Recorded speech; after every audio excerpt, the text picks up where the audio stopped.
True Story Media. Zootopia 2 has come home to Disney+. Let's go!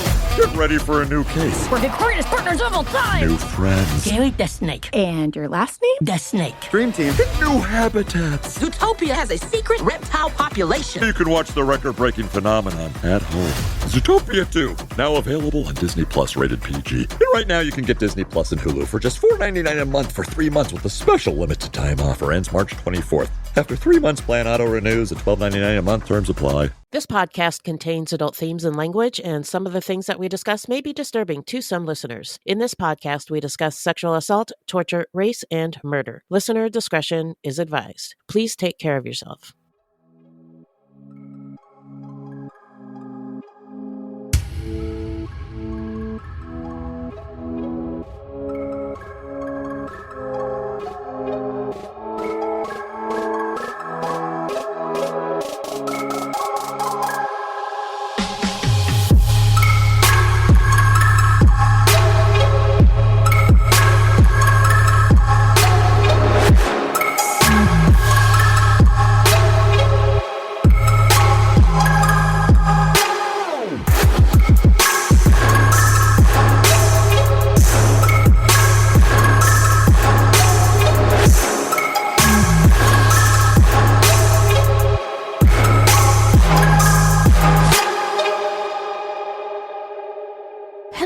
Welcome to Fruitloops, Buiti Binafi, and Bienvenidos Bitches. Thank you so much for listening. Fruitloops is a true crime, history, and comedy podcast that delves into the often overlooked stories of serial killers of color and, more importantly, the victims. We take deep dives into the lives and crimes of these killers worldwide, while also examining the history, culture, and social factors that may have influenced their actions. And the reason that we cover these crimes is because they often go unnoticed by the public. And why is that? Because in the simplest of terms, the news is racist. Allegedly. And we are Wendy and Beth. She's Wendy, a Black Latinx woman, and I'm Beth, and I just happen to be white. That's just a little piece of who we are. Another piece is that although we are both fascinated by true crime, really fascinated by true crime, and we know a lot about it, keep in mind that we are not journalists, investigators, or psychologists, and the opinions expressed in this podcast are just that, our opinions.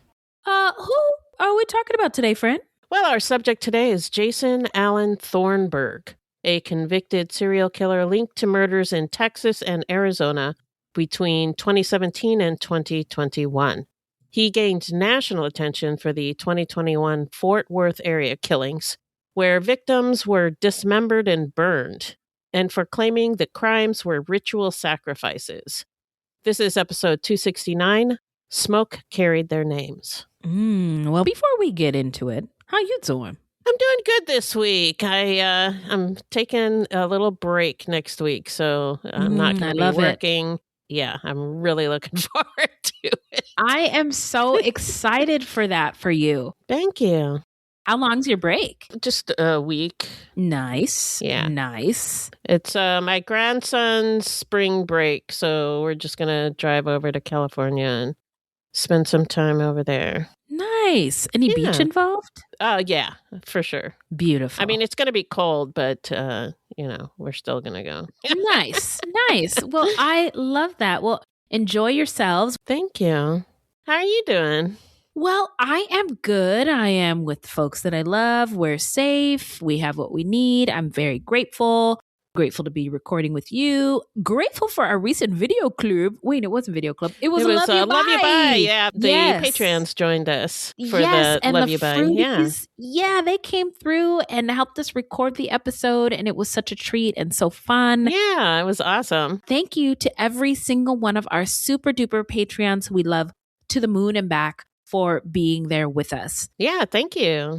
Bryn was there, Susie Q was there, and then there were, people in the audience. We had a guest who didn't want to say anything, and as we always say when you join us, you do not have to turn on your camera. You don't have to say anything. You just can lurk if you want to. Yeah, lurking is allowed. Anything's allowed, within reason. We want to be within reason, yeah. But yeah, a time was had, and so thank you all for being there with us. Everybody gets one of these. see if I can find it. There it is. All right. And thanks again. So let's take a quick break and we will get into the story when we come back. All right.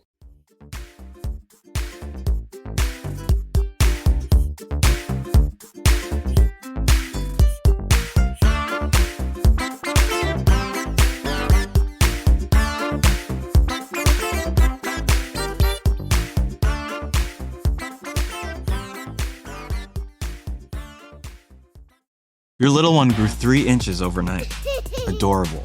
Also, expensive. Sell their pint-sized pieces on Depop and list them in minutes with no selling fees. Because somewhere, a dad refuses to pay full price for the clothes his kids will outgrow tomorrow. And he's ready to buy your son's entire wardrobe right now. Consider your future growth spurt budget secured. Start selling on Depop, where taste recognizes taste. Payment processing fees and boosting fees still apply. See website for details.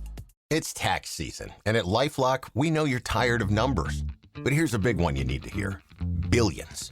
That's the amount of money in refunds the IRS has flagged for possible identity fraud. Now here's another big number. 100 million.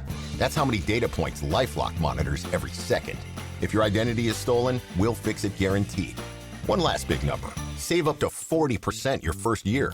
Visit lifelock.com/podcast for the threats you can't control. Terms apply. Well, we are back. Remind us, Beth, who is our subject today? Well, today's episode is about Jason Alan Thornburg, a convicted serial killer connected to murders in Texas and Arizona between 2017 and 2021. He drew national attention in 2021 after a series of killings in the Fort Worth area in which victims were dismembered and burned. Thornburg called the acts sacrifices. So now we are moving to the love and light portion of our show where we say rest in power to the victims whose lives were taken and cut short, and love and light to their communities and loved ones left in the wake of this case. The victims are Tanya Begay, 37, Mark Jewell, 61, David Lueras, 42, Maricruz Mathis, 33, and Lauren Phillips. So now we are going to get into the setting and the early life of Thornburg. Take us there, Beth.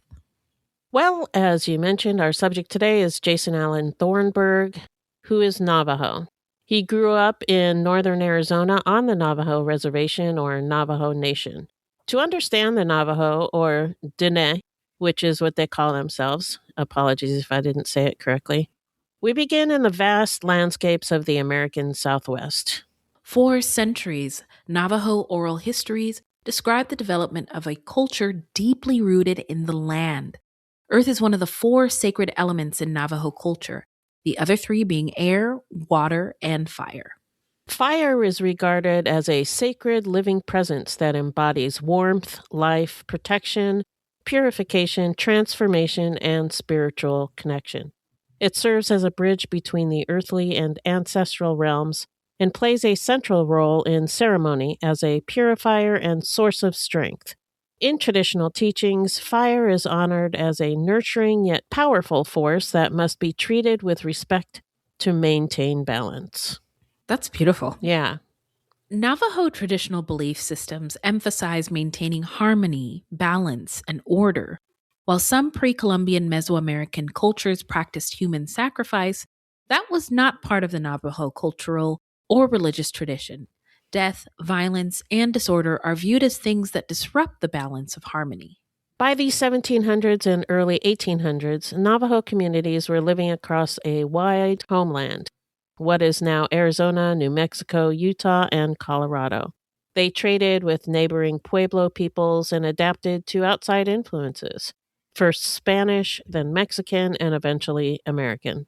But after the Mexican-American War ended in 1848, tensions escalated as the United States pushed ever westward.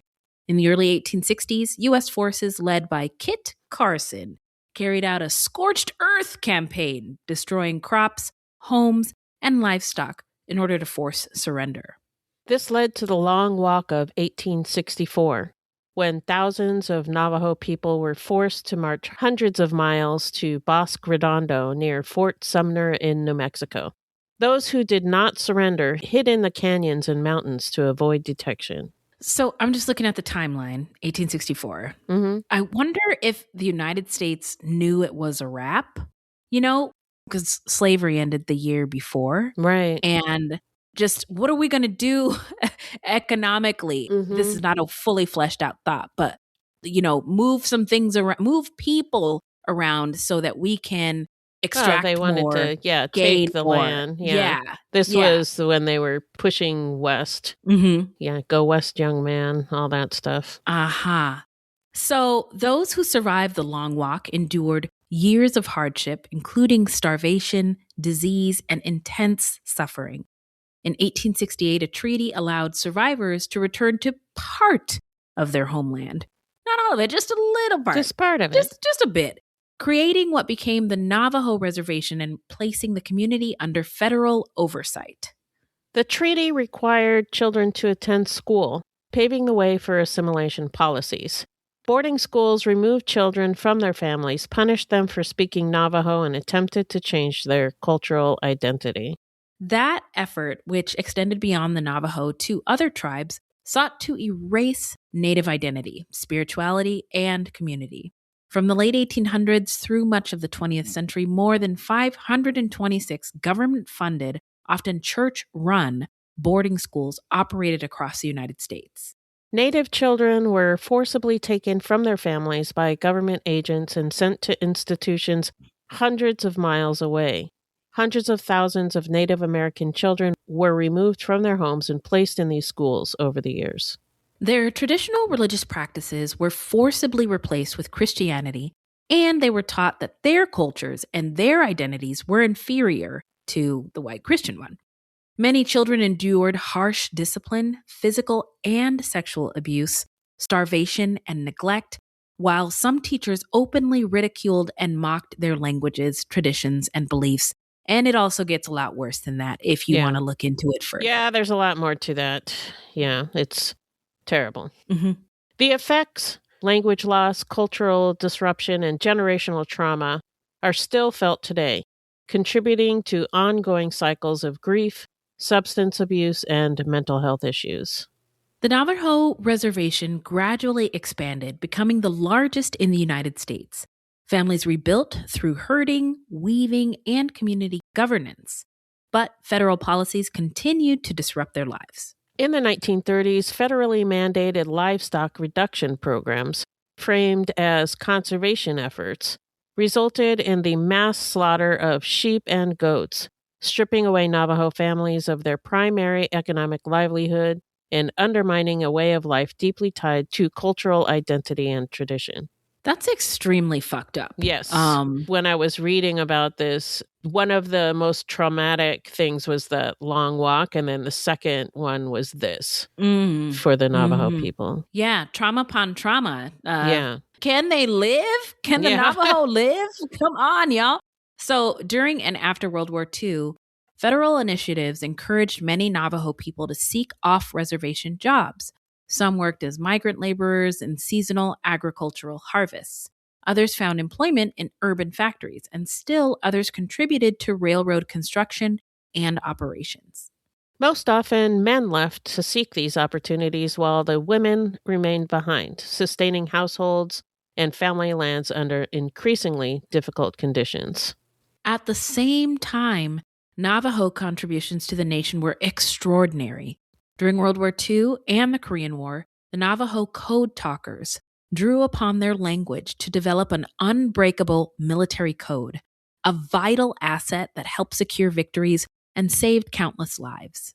Ironically, many of the code talkers had attended boarding schools and had memories of being punished for speaking their language. They also remembered how the schools were run like military organizations, and this later made it easier for them to adapt to life in the American military. Some of these code talkers never returned to their families. Their extraordinary sacrifice and the vital role they played in the war effort remained largely unrecognized by the U.S. government until decades later. From the 1940s through the 1990s, the U.S. government and private companies relied on the Navajo Nation as a major source of uranium for nuclear weapons and energy. Nearly 30 million tons of ore were extracted, while safety standards were weak and poorly enforced. Navajo miners were exposed to dangerous radiation without proper protections or warnings. When the industry declined, 523 mines were abandoned across the reservation, with the last closing in 1990. Although the government knew the risks of radiation, Navajo communities were not properly informed, and many continued living among the contamination. The consequences have been severe, with generations experiencing higher rates of cancer, miscarriages, respiratory disease, and other chronic illnesses. By the 1970s, U.S. policies began shifting towards tribal self-determination, allowing tribes to take greater control over governance and programs.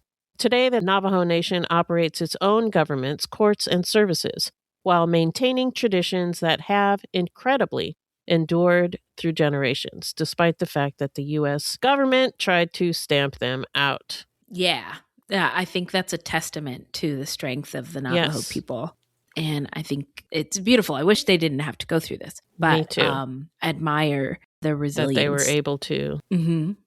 So the story of the Navajo Nation is one of resilience, sustaining language, ceremony, and kinship despite centuries of disruption. Yet significant challenges remain, one of which is poverty. It's important to recognize that poverty on the Navajo Nation reflects systemic factors, federal policies, extractive industries that remove wealth without any reinvestment, chronic underfunding, and geographic isolation, not individual failure. That's important. Not individual failure. For Indigenous people and marginalized people in the West, in the United States, whenever something bad happens to them, it is seen as their fault, an individual failure. And we're telling you that's not not the case. In this case. In lots of cases. Yes. The Navajo Nation is the largest reservation in the United States, and it actually grew where a lot of other reservations shrunk. So, that's interesting. It is, yeah, and I'm not sure what the difference is because I didn't really look into it to find out, but something you can look into if you want to. Yeah. So the Navajo Nation comprises about 16 million acres, or about 25,000 square miles, and is approximately the size of the state of West Virginia. So communities are spread out across vast rural landscape. Residents are often far from jobs, far from healthcare, and far from basic services. Many roads remain unpaved, and travel can be difficult during storms. For some families, reaching school or a grocery store requires hours of driving. Reliable internet access is limited in many areas. Water access is one of the most serious challenges. Thousands of households still lack running water and must haul it across long distances, shaped by water rights disputes and contamination linked to uranium mining. That's so insane in the United States. People don't have access to clean water. Yeah. Economic opportunities are limited, with many jobs concentrated in government or education. Historical underinvestment and distance from employment centers create persistent barriers, and some homes still lack reliable electricity. At the same time, the communities continue to lead the way with solutions.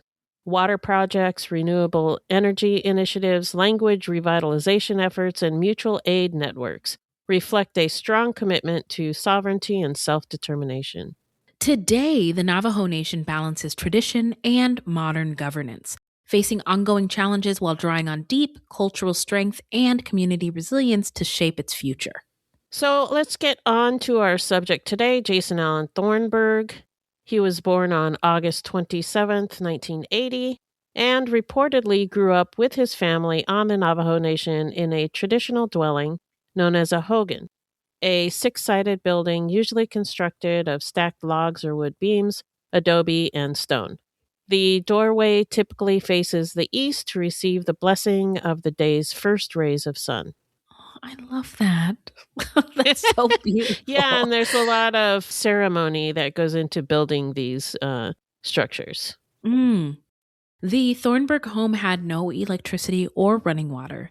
His childhood was shaped by significant challenges. His mother struggled with alcohol and drug addiction, and Jason was born with partial fetal alcohol syndrome. Which I looked into because I didn't know what that was. So fetal alcohol syndrome is the most severe. Partial fetal alcohol syndrome is not as severe, but you still have some shared issues. It's just not as severe. And they include all kinds of things, physical impairments, mental and learning impairments. Yep. And I'm not an expert, so I'm not going to say anymore. There's a little bit coming up. Oh, okay. Not a lot is known about his childhood. Most reporting focused on the crimes and the trial, not his upbringing. But it's believed that he suffered neglect and abuse, which can exacerbate neurological damage affecting impulse control, judgment, and executive functioning due to partial fetal alcohol syndrome. If you have a child that has this, early intervention is key to a good outcome. But it's a good bet that he did not get that. Then in 2002, when he was 22 years old, Thornburg suffered a moderate traumatic brain injury after being assaulted, further affecting his cognitive functioning. His IQ was later measured as 89, which is low average. Despite these obstacles, Thornburg went to community college and became an electrician, eventually earning his journeyman license, a credential that reflects extensive training and skill in the electrical trade. And being an electrician is not easy. It's not easy? Yeah. Couldn't be me. I'll tell you that. Also, normalize getting a trade. I think people used to have, woodworking class and shop class. Like, learning a trade was acceptable, and it seems like it went out of vogue or out of style for a minute. Yeah, when I was growing up, the push was to go to college. Everybody should go to college. And now I think it's coming back that trades are a good idea too. Yeah, absolutely. There's room for it all. Yep. So reportedly, he lived in Arizona and Montana before moving to Fort Worth, Texas. In 2015, he was sentenced to 9 months in jail for vehicle theft in Pima County, Arizona. And he was paroled in February of 2016. He was known for being a devoutly religious man who read the Bible regularly.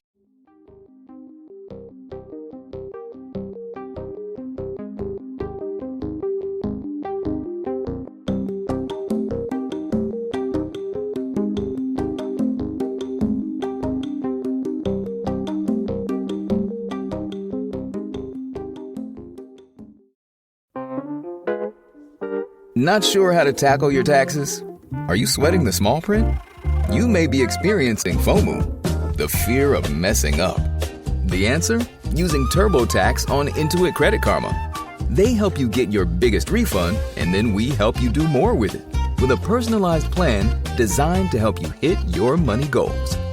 It's time to take your taxes to the max. Start filing today in the Credit Karma app.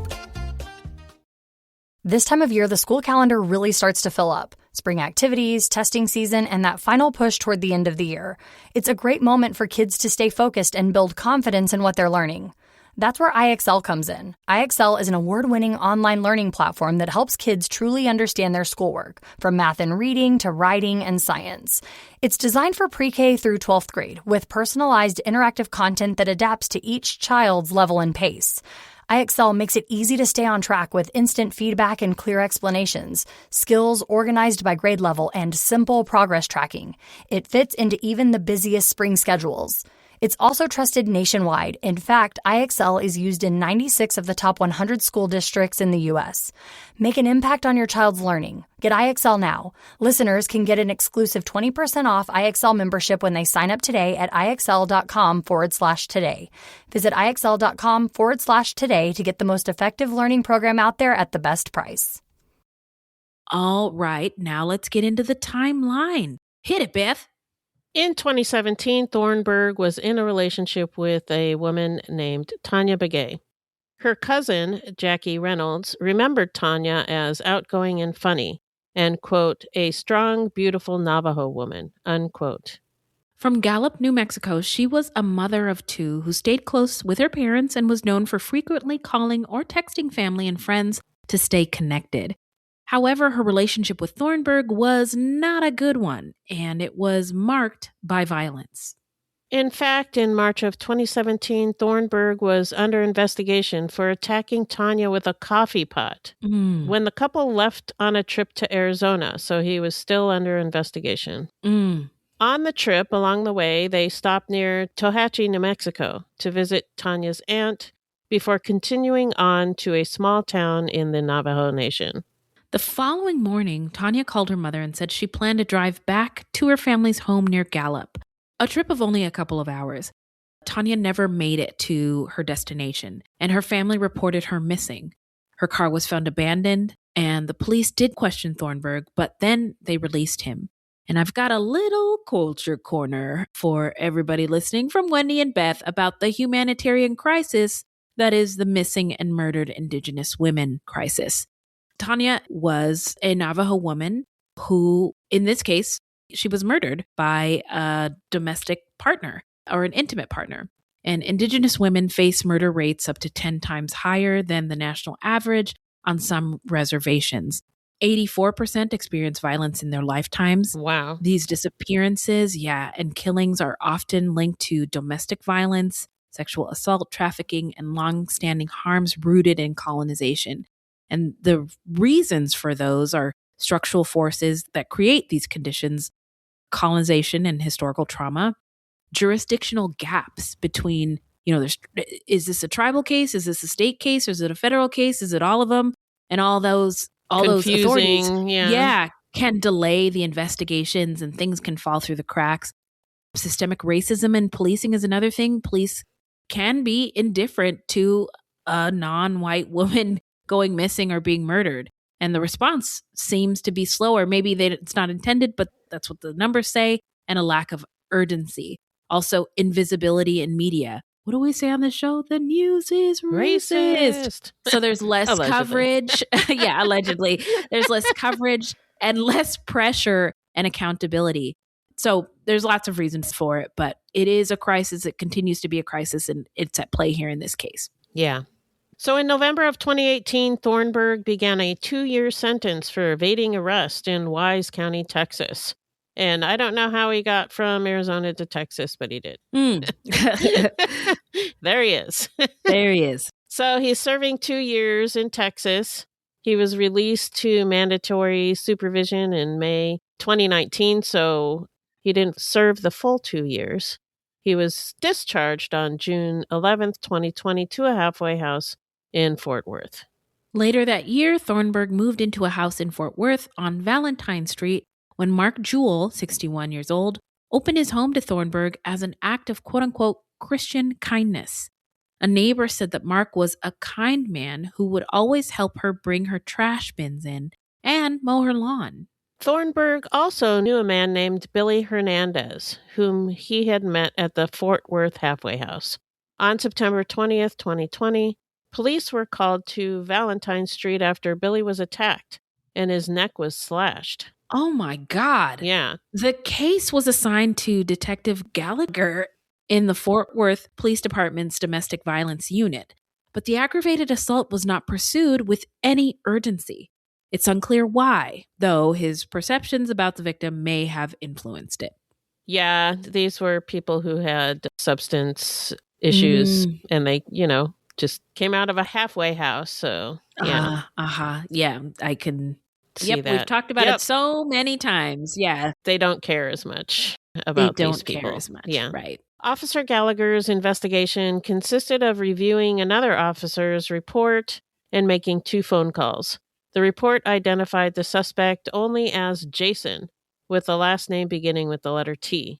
The detective did not determine the perpetrator's full name and never submitted the case to the district attorney for review or possible indictment. Oh, never submitted? Never submitted it. No. Oh, okay. We're just not doing anything, that. Really. Got it. Okay. Yeah. So this is why I call them messy hoes. So less than a year later, on May 21st, 2021, at about 10 a.m., Fort Worth firefighters were called to Mark Jewell's home for reports of a house fire. When they arrived on the scene, they found heavy fire and smoke coming from the house.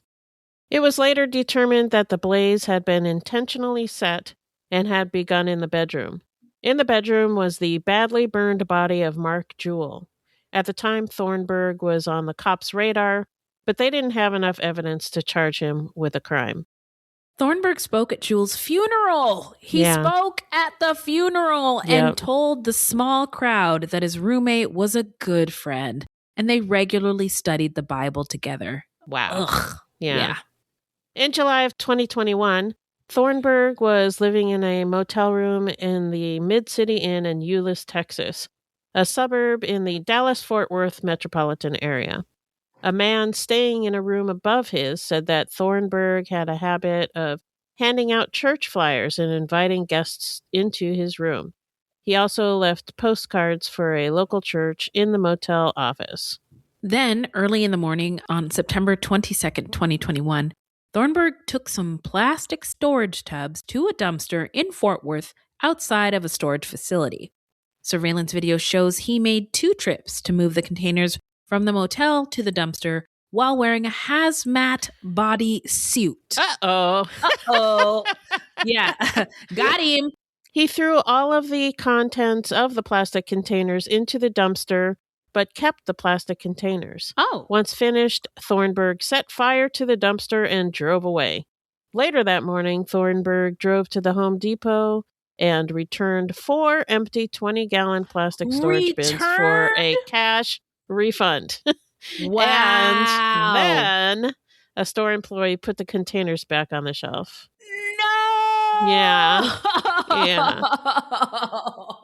I knew you were going to like that. We have never seen this before on Fruit Loops, but wow. I don't even know what to say, so I'm just going to move on. Okay. Investigation and arrest time. Let's see. Well, here's what's going on. So firefighters responded to a dumpster fire around 6:15 a.m. and quickly brought the flames under control. As crews extinguished the blaze, a firefighter used a long pole to sift through the debris and made a grim discovery. Human remains of multiple people hidden among the trash. All of the victims had been severely burned and heavily dismembered, with some body parts missing entirely. Investigators were only able to estimate the number of victims by counting the heads, making identification extremely difficult. This is so sick on so many levels, and I want to get through the story to get to my takes. I just have to say, this is bonkers. Yeah. So David Luedas was the first victim identified. Investigators noticed part of a large tattoo on a section of his back bearing the letters Ueras. Using the partial name, detectives conducted a search and found several Facebook profiles with the last name Lueras. On one of the accounts, David had posted a photo of his back and shoulder tattoos, which matched the tattoo visible on the recovered body part. Investigators reviewed surveillance video from across the street from the dumpster, which showed a dark SUV pull up to the dumpster around 10:50 p.m. on September 21st. A man exited the vehicle and made several trips from the trunk to the dumpster, emptying containers before driving away. The SUV returned around 12:50 a.m., and the driver again emptied the containers, placed an unknown item inside the dumpster, then ignited it, starting a large fire before fleeing southbound. Detectives identified the SUV as a black 2005 to 2010 Jeep Cherokee with chrome accents, chrome rims, and a roof rack. After narrowing a list of roughly 7,000 similar vehicles registered in Tarrant and Dallas counties, a detective located a 2008 Jeep Cherokee with distinctive chrome rims that matched the footage.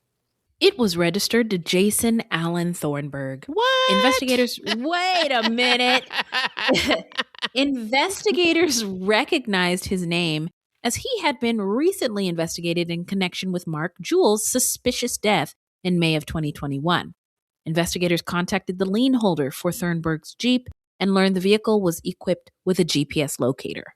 Historical location data showed Thornburg was frequently at the Mid-City Inn in Euless. Residents there were questioned, and they told investigators that Thornburg often passed out church flyers sat outside reading his Bible, and spoke openly about God and wanting to help people. Huh. Yeah. The man living above him said he and Thornburg bonded over reading Bible scriptures together. He reported seeing a man staying in Thornburg's room for a few days the week before the murders. When shown a photo of David Lueras, he identified him as the man. He told detectives he had also seen a woman visiting Thornburg's room. On September 27th, 2021, at around 6 p.m., 3 detectives located Thornburg in Arlington, where he worked as an electrician. He voluntarily agreed to go to the homicide office for an interview. According to investigators, during questioning, Thornburg confessed in detail to killing 3 people and disposing of their remains in the dumpster. Thornburg told detectives he believed he had an in-depth understanding of the Bible and felt called to commit human sacrifices. He felt called to commit human sacrifices. The murders occurred over 5 days in mid-September 2021. The first victim was 42-year-old David Lueras, who Thornburg had befriended. David struggled with addiction, but he had recently begun reconnecting with members of his family. According to his cousin, David had gotten mixed up with the wrong crowd and was living in fear, insisting that someone was after him. Looking for a place to hide out and feel safe, David began staying in Thornburg's motel room. But if there really was someone David should have been afraid of, it wasn't the person he thought was chasing him. Because within just a few days of David moving into the room, Thornburg decided that David needed to be, quote-unquote, sacrificed. Thornburg claimed he found what he believed was a direct command in a verse from the Bible to kill and eat people. He said that verse, along with voices he claimed to hear, were among the signs he believed confirmed he had been called to carry out sacrifices, which were the pathway to God's kingdom for himself and the victims, who were, in Thornburg's mind, willing participants. My God. Yeah. He told investigators that he used a Milwaukee straight blade knife to cut David's throat. He then dismembered his body in the bathtub, placed the remains in trash bags, and hid them under his bed. At some point, he went to Home Depot and bought some plastic storage tubs to put the bags of body parts in. 2 days later, he killed Maricruz Mathis, 33. Maricruz was also living at the Mid-City Inn. She was a daughter, a sister, and the mother of a young boy. She had recently separated from her husband and was on her own. Although Maricruz struggled with drug addiction and had gone missing in the past, she had always resurfaced or made contact with her family. Loved ones described her as caring and bubbly, someone who as a child enjoyed going to church and participating in youth activities and programs that helped seniors. Even during her struggles with addiction, her parents said she continued to look out for others. They said she never mentioned Thornburg. Thornburg told the investigators that he had slit her throat, dismembered her, and stored her remains in trash bags in the tubs. 2 days after that, he killed again.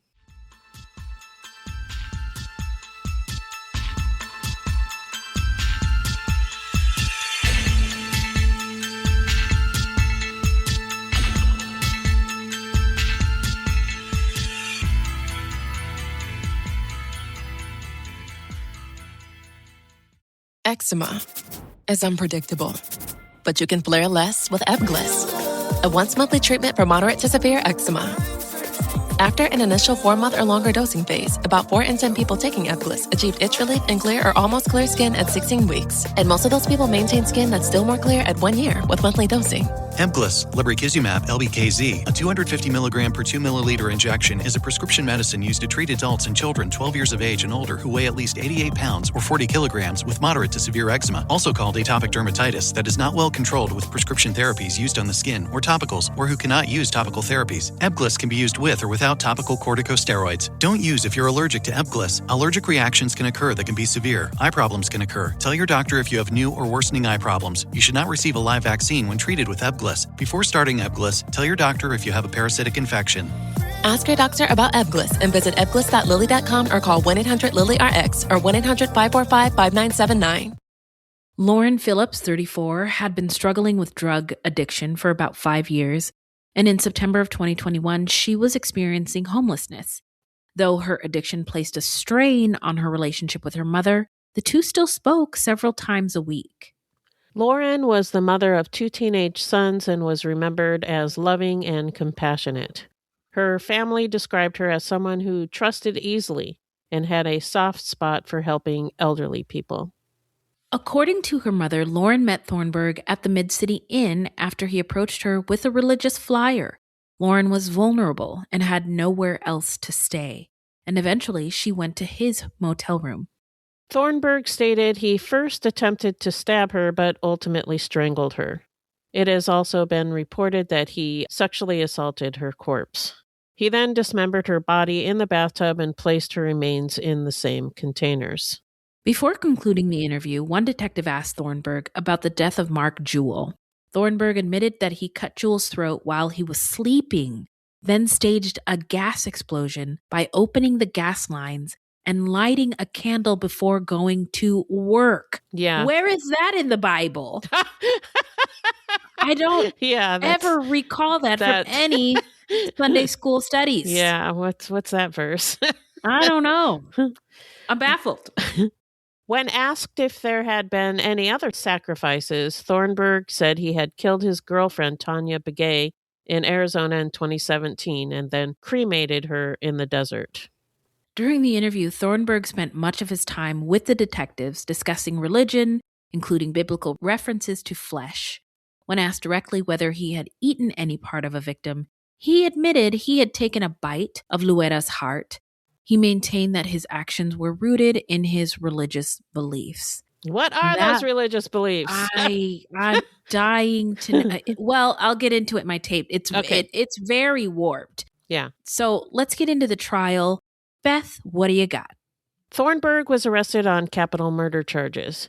In October of 2021, a Tarrant County judge ruled there was reasonable cause to believe that Thornburg had a mental illness or intellectual disability. The judge ordered an expert to interview Thornburg, but ultimately the court determined that he was competent to stand trial. In December, Thornburg was indicted for the murders of David Lueras, Maricruz Mathis, and Lauren Phillips. In February of 2022, Thornburg was indicted for the death of his former roommate, Mark Jewell. A few years and rescheduling of court dates later, Thornburg's trial began in November of 2024. He did not testify during either phase of his trial. He did not take the stand to explain himself, did not answer questions, and never offered the jury his own account of what happened. Instead, the courtroom became a place where two very different stories were told. One about the calculated evil, and the other about mental illness and circumstances. Prosecutors argued the murders were driven by Thornburg's meth use, sexual sadism, and a desire to exploit vulnerable people using religion as a tool to manipulate victims he believed no one would miss. The defense claimed Thornburg lacked executive functioning, but prosecutors pointed to his community college graduation and steady work as an electrician as evidence that he was capable of planning. They also highlighted Thornburg's own statements, describing how he avoided using a chainsaw because it was too loud, chose to use a knife instead when he dismembered the bodies, bought bins, transported the bodies away from the scene, and burned them to destroy evidence. To prosecutors, these actions showed careful calculation, not confusion. I could see that. Yep. The defense presented psychologists who testified that Thornburg suffered from severe mental illness and was experiencing psychosis, arguing he believed the killings were religious sacrifices. One attorney described him as doomed in the womb, quote unquote, saying he never had a real chance at a normal life and urged jurors to find him not guilty by reason of insanity.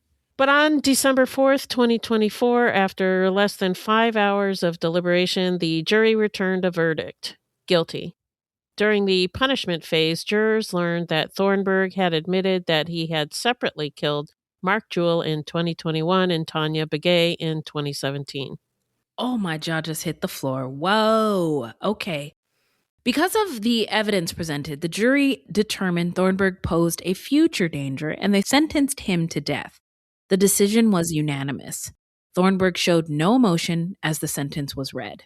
Then came the victim impact statements, which shifted the courtroom from a legal debate to raw grief as families faced Thornburg directly.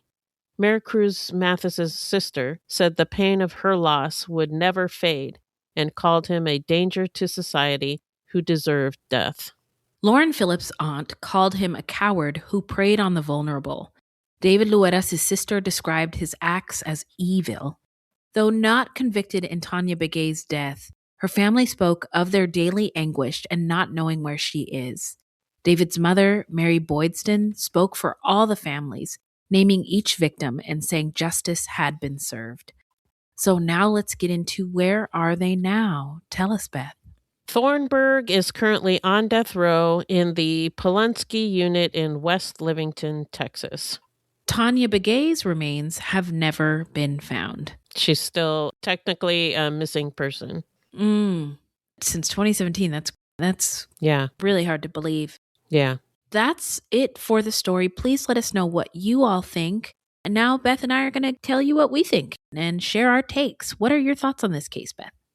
Well, once again, traumatic childhood for the win or loss. Yeah. I mean, we don't know a lot about it, but sounds like it wasn't great. Not great. In Thornburg's case, that trauma, I think, can be tied directly to colonialism in the way that the U.S. government treated Native American communities. Mm-hmm. As we talked about, it's remarkable that the Navajo people have survived so much cultural disruption, violence, and forced assimilation. And they're still out here and surviving. So he was born with partial fetal alcohol syndrome because of his mother's drinking and substance abuse disorder, which can also be tied back to colonialism. Thank you. All the trauma, generational trauma. And they would use alcohol as a tool to entice Indigenous people and Black people to do their bidding or to numb them when they had to do something really fucked up or things like that. Like colonists used it as a tool to give it to these oppressed people. Yeah. And I can't think of a better way of saying this, so I'm sorry if it sounds fucked up, to make them more malleable for the colonizers' bidding. Yeah, that's fucked up.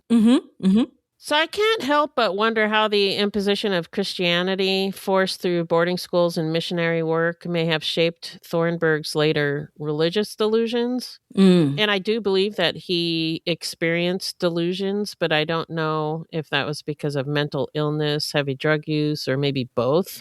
Yeah. The court ultimately found that Thornburg was competent to stand trial, but that just means he understood the proceedings and could assist in his defense. What it doesn't mean is that he wasn't mentally ill. I think he was. Thank you. Yeah. Yeah. But that said, the legal threshold for an insanity defense is extremely high. In most jurisdictions, a defendant must be unable to understand that their actions were wrong.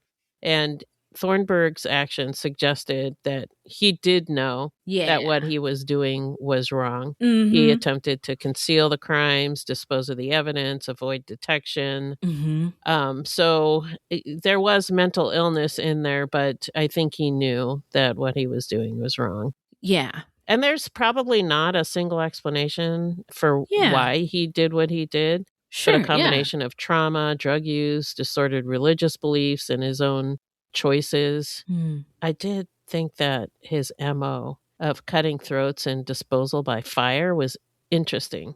Considering what we learned about the Navajo and respect and fire as an element. And I don't know about the cutting the throats. Yeah. I think it all means something to him, but I don't know. I don't know what he was thinking. Yeah. I'm going to have to agree with you on the generational trauma. And I want to point to, there was this experiment done in 2013 with mice. We've talked about it before. Just sort of essentially proving what we kind of all feel like, even though our ancestors experienced it and we didn't, on a deep level, our DNA remembers. That study where the mice were put through traumatic experiences and their offspring behaved differently, avoiding the area in the mouse cage where the trauma was experienced by their ancestors. Even though they never felt it, they just avoided it. So sort of suggesting this biological pathway for generational trauma. It's a thing. Also, he faced hardships just because he was Native American due to what the federal government took from his ancestors and inflicted upon his people, and the lack inflicted upon the Navajo people. All that was intentional, and he was a victim of that. So were his parents. Yeah. And white Western society critiques indigenous motherhood and parenting. And when they made it historically impossible to parent by taking their children away repeatedly and systematically for generations, robbing people of resources. And then they're just supposed to get over it. And Just then get saying, over it. get over it. Why can't you do better? But you took everything I needed to be able to do that away. Yeah. I think the violence in his domestic relationship with Tanya that we didn't really get into too much, but supports that there was stuff going on, I think, in his nuclear family growing up that wasn't great. His mom abused substances, and so did he.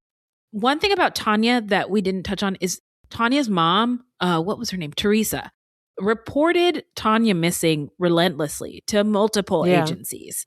And she was one of those flyers missing and murdered Indigenous women who fell through the cracks because of all the things that we just mentioned. Yeah. He killed people who were vulnerable, trusting, needy. They were people of color in the victims, people struggling economically with housing and mental health, people close to him. And he exploited their circumstances. Yeah. Like they were looking for something. And he was like, here's this guy who's like, have you heard about the truth? Have you heard about this guy, Jesus? God? Yeah. Yeah. And it was just gross that he exploited that. Yeah. Tanya's murder is infuriating, as I said, because of the epidemic.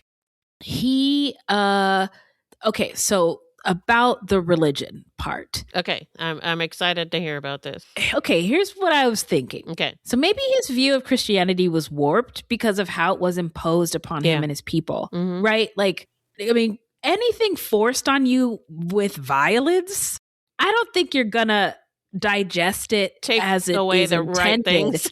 You're right. You're gonna take away the violent part, no? Or the bad stuff. It's gonna get warped. I mean, how could you embrace something? Christianity is a religion of love, etc. How can you embrace that when it is not given to you or showed to you in that way? Yeah. Taking land, ripping families apart, forcing assimilation, violence, sexual violence in those indigenous schools.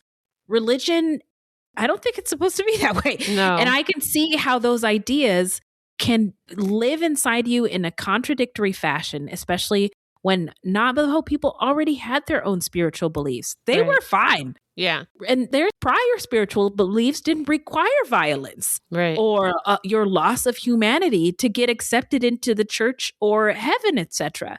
So maybe he thought violence was required to save souls and save his, because that is what colonization forced upon his people. Interesting. That was my thought. Yeah. I'm Very sure interesting. I'm not right. That's where my brain went.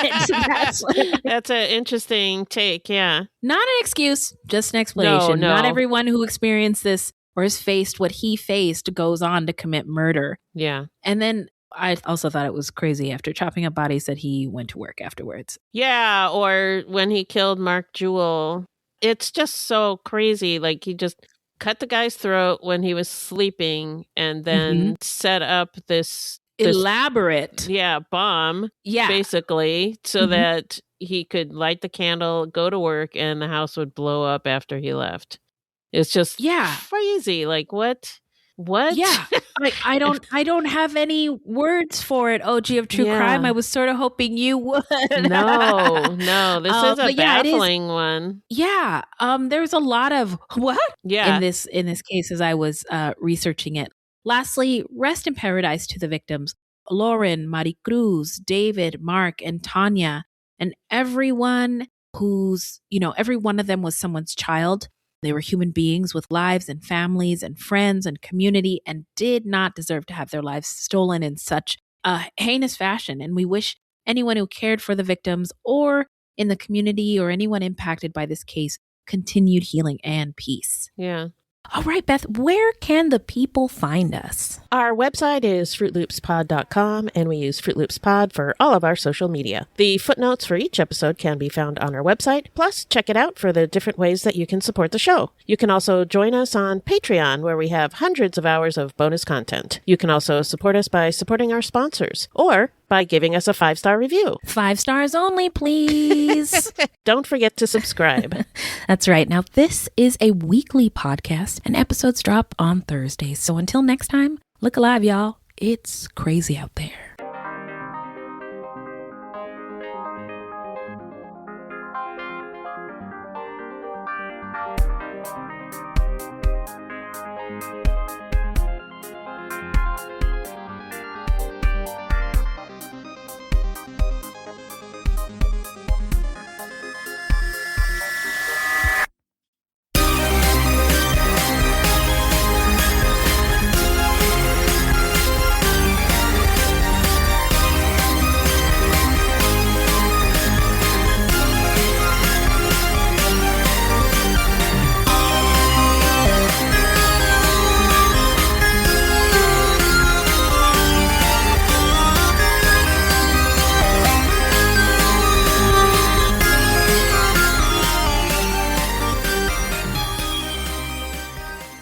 Another sip. I'm gonna take another sip from this tea right here.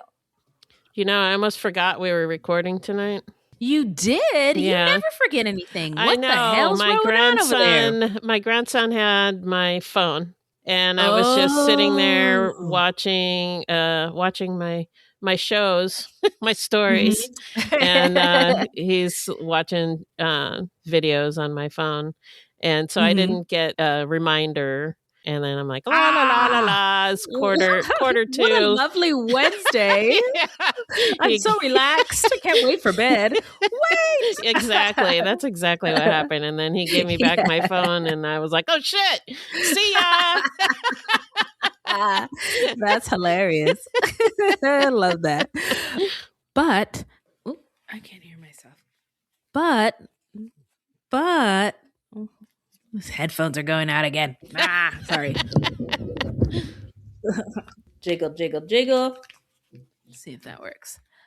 But good enough. He's sorry, I kind of lost my train of thought. No problem. I'm still here with you. I forgot my place. Sorry. Thanks. That's okay. Here I am now. That investigators hang on, I got something stuck in my teeth. Sorry. I'm gonna read that again. Let me read that over again. I don't know what I was doing there. That's okay. Let's see. Blah blah blah blah blah blah. Oh, all right. That's it. Thank you. Thank you, madame. So I'm gonna get this audio in the drive. Okay. Okay. Sounds good. Deal. Okay. Love you. 99. Love you too. Bye. Bye. If you're a podcast host, listen up, this one's for you. My name is Allie Jackson. I'm the host of Finding Mr. Height, a dating and relationship podcast that I've been doing for 4 years now, sharing my positive and practical approach to dating that's built on my own life experience. And I wanted to share another experience that I've had, my secret behind monetizing my show. It's called Red Circle, and I was just telling my colleague about how much I love their platform. With Red Circle, not only am I getting a seamless hosting experience, but I also love the support I receive in ad sales. It's not just typical ad sales either. It's targeted opportunities based on my show and my life. And the platform is super simple. You just set your preferences and Red Circle matches you with sponsors that align with your show. You can vet every opportunity and their platform gives you great analytics. More recently too, my Red Circle team has brought me opportunities outside of my podcast on social media to really augment the podcast partnerships, bring them full circle. I just can't recommend them enough. If you want to give it a try, go to redcircle.com to get your free trial. That's redcircle.com for a free trial.